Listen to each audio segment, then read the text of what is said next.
sénégalais yi ñuy déglu fii ci biir réew mi ak ci bitim réew di tàmbali kàddu gi ginnaaw bi ñu sante sunu borom bu baax a baax di nuyu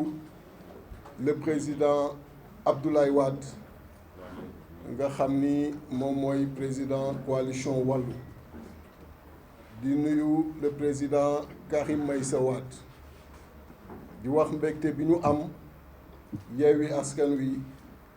dans le cadre de l'intercoalition ñëw fii defee fii point de presse bi léegi le président Mamadou Lamine Diallo wax na ko président Ousmane mi ngi Ziguinchor mais ce matin bi ñuy nekk conférence des leaders de l'intercoalition ñoo ngi woon en contact le président Khalifa Ababacar Sall xëy na avant ñuy pare sax mu yegg si parce que dafa sore woon un peu ci biir dëkk bi mais mi ngi ci yoon bi la présidente Aïda Mbodj dafa am dëj moom it di ñaan suñu borom ki fi jógee suñu borom xelal ko àjjana yi gën a kawe le président Habib il est hors du pays le président Malick Gakou aussi est empêché mais lépp lu ñuy def boobu ba tey ñoo ngi en contact ak ñoom loolu laa bëggoon wax ci introduction bi président Mamadou Lamine Diallo wax na ko proclamé nañu résultat yu provisoire yu élection législative yi dans la précipitation ndaxte ku nekk xam na ni bi ñu koy proclamer le jeudi délai yi dafa doon continuer ba le vendredi à minuit mais li ñu demandé woon ñu bañal ñu ko wax nañ leen ko jarul ñu ci dellu si xëy na li am rek ñu war leen ko wan mooy ñu bare ci plateau yi ñoo ngi wër naan Yewwi ak Wallu bi ñu nekkee ci biir dañu wax rek mais amul dara lu ñu def yàlla def na lépp lu ñuy def rek dañ koy documenter parce que nous continuerons à rester des scientifiques rigoureux moo tax lu ñuy def rek dañ koy documenter moo tax ma indaale lii nga xam ni ca bés ba avant proclamation résultat par la commission nationale de recensement des votes déposé nañ ko ci bureau bu assistante ou secrétaire général mooy irrégularité yi nga xam ni jotoon nañ ko gis ak lan ca namoon ba ñu defal ñu décharge boobu ngeen gis ni signature bi gis ni cachet bi boo dee xool ci document bi PV yi nga xam ni moom la ñu jotoon gis irrégularité yi ñoo ci nekk mais tamit li ñu demandé woon commission nationale bi mu def ko comme traitement wu PV boobu ak département yi nga xam ni ñoom la ñu gisee yooyu lan lañ ci xalaat donc lii mi ngi ci PV bii dem conseil constitutionnel parce que document wu commission nationale de recensement des votes la et gis ngeen cachet bi gis ngeen signature bi mooy également la même chose ci deuxième document bi moo koy accompagner mooy lettre bi accompagner irrégularité yi ñu gis moo tax buy nit ñi di wër ci plateau yi di wax ñun dal naan tekk te xam ni waxtu dina ñëw tontu ñëw mais tontu ak preuve parce que ku nekk xam na ni c'est une intercoalition très sérieuse donc document yooyu dina dem conseil constitutionnel document yi accompagner PV bu commission nationale de recensement des votes mais ci la ca des moom le président Mamadou Lamine wax léegi mooy intercoalition bi dafa décider ginnaaw bi mu waxtaanee ni du def recours au niveau du conseil constitutionnel gis ngeen ni loolu tey daanaka presse bi interrogé wu nañ ci ni recours yi délai yi day jeex te ba tey gisuñu document gisuñu présence bu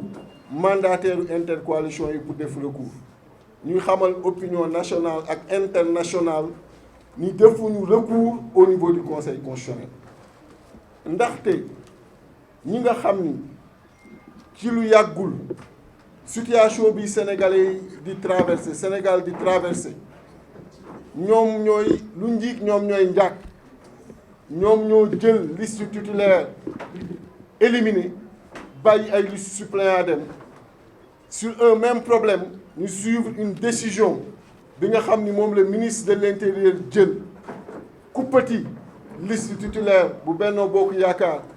bàyyi seen liste suppléant alors que avant loolu di dab gaa Benno Bokk Yaakaar daboon na Dakar liste Yewwi te bi mu dabee Dakar liste Yewwi ñaar yëpp le ministre de l'intérieur rejeté ndoo woon kuppatiwul woon conseil constitutionnel suivre loolu ci bi ñu naaw bi nga xamee ni moom le ministre de l'intérieur def kon dañu ñooñu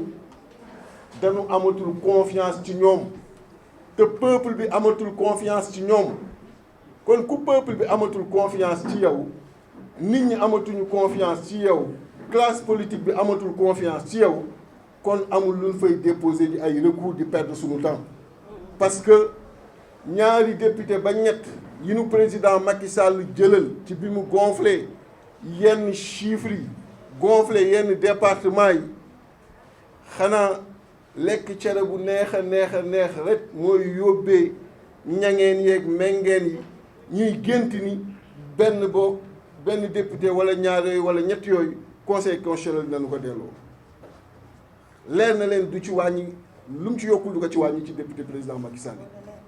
donc xam nga loolu nekk fii war a jublu ci li askan wi soxla nga naan yaa nga fay topp dem di fa taxaw yéen ñi journalistes yi ngeen doon fa nekk guddi ak bëccëg te dara du fa génn vraiment ñu nan leen épargner loolu parce que yéen it am nga loo leen di def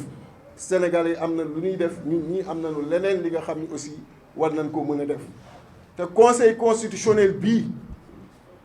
bu ñu yàlla mayee te ca la ñu nekk ñu contrôler assemblée nationale xam nga président de l'assemblée day proposer ci sage président de l'assemblée day proposer sur les 7 conseil bu ñu war réformer la pour ci li war a jëm parce que kenn mënu ko bàyyi mu continuer noonu nga xam ni daanaka amul benn acteur politique bi nga xam ni tey jii nii am na confiance ci loolu dafay génn ak nañuy dogalee donc loolu mooy li nga xam ni moom la ñu bëgg wax di wax deuxième point bii le président Mamadou Lamine dellu si léegi muy le HCCT gis nga wolof Njaay dafa naan gor ca wax ja gor ca wax ja te ku xam intercoalition bi xam ni lu nu wax rek dañ koy jëfe mënuñu tey jii nii sénégalais yi nekk ci guuta inondation bi mel ne tulle ak male ci biir réew mi ku nekk ci metti di nga xam ni kenn xamul nu mu tey ñu ciy profité di leen masawu coono ci metti yooyu ku nekk gis dund gi ni mu chéré ni Sénégal yi di souffrir guddi ak bëccëg pour mën a assurer le minimum ñu naan ñoo ngi dugg ci institution bi nga xam ni leer nañu ni amul benn njariñ ci askan bi fii ku fi mën a wax lan mooy liggéeyu HCCT ku fi mën a wax lan lañu mën a retenir ci seen bilan ci biir Sénégal amul à part salaire bi ñuy jot 4x4 yi leen di jox jëlee ko ci budget wu état muy ay milliards yu bare yi nga xam ni mën nañ ko jël yóbbu ko foofu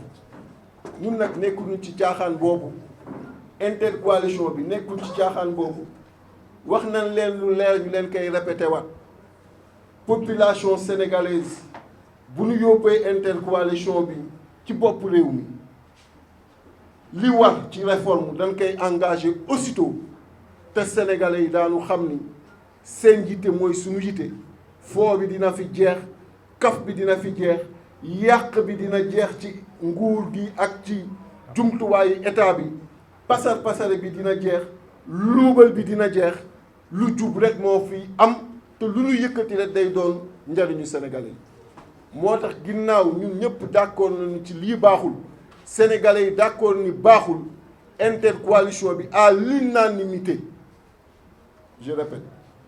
intercoalition bi à l'unanimité retenir que du participer ci HCCT bi intercoalition bi à l'unanimité retenir